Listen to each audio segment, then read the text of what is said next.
Alright guys, I got my new wideband a little earlier than I thought I would. So I screwed the thing in and didn't have to rewire anything because I already had that kind of wideband in it. So I used the new sensor and the new lead for the sensor.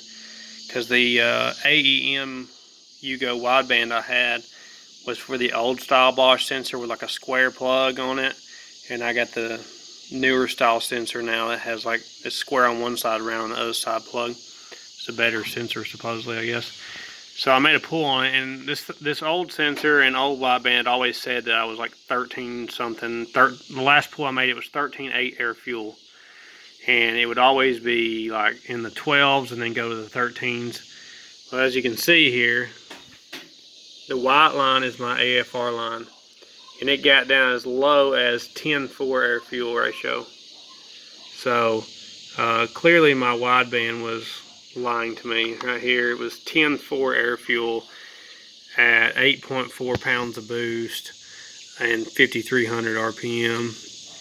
So as you can see here, I ran it on just wastegate spring, and then I grabbed the horn button and I just held the horn button for like maybe like 0.8 of a second, looks like, or so.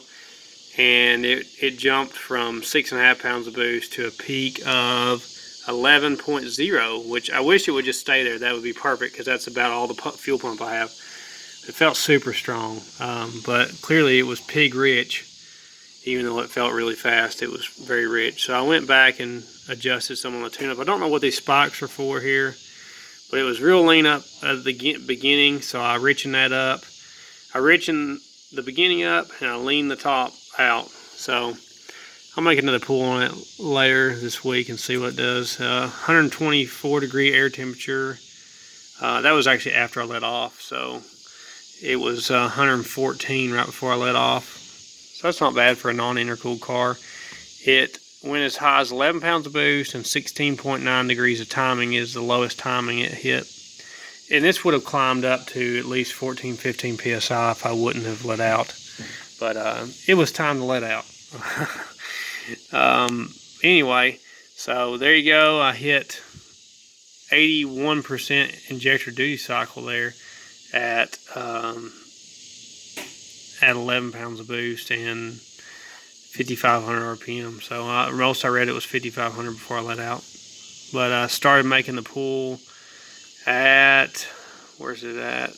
Back here. Let's see. Started making the pull at around 3,500 RPM. And by the time I got the throttle to, I only was 80% throttle. By the time I got the throttle open, I was already building 1.2 pounds of boost as soon as I cracked the throttle open. So it's very responsive. Anyway, there you go. I'm going to do some more tuning on it with a new wideband, get this thing running right, and get it ready for the track.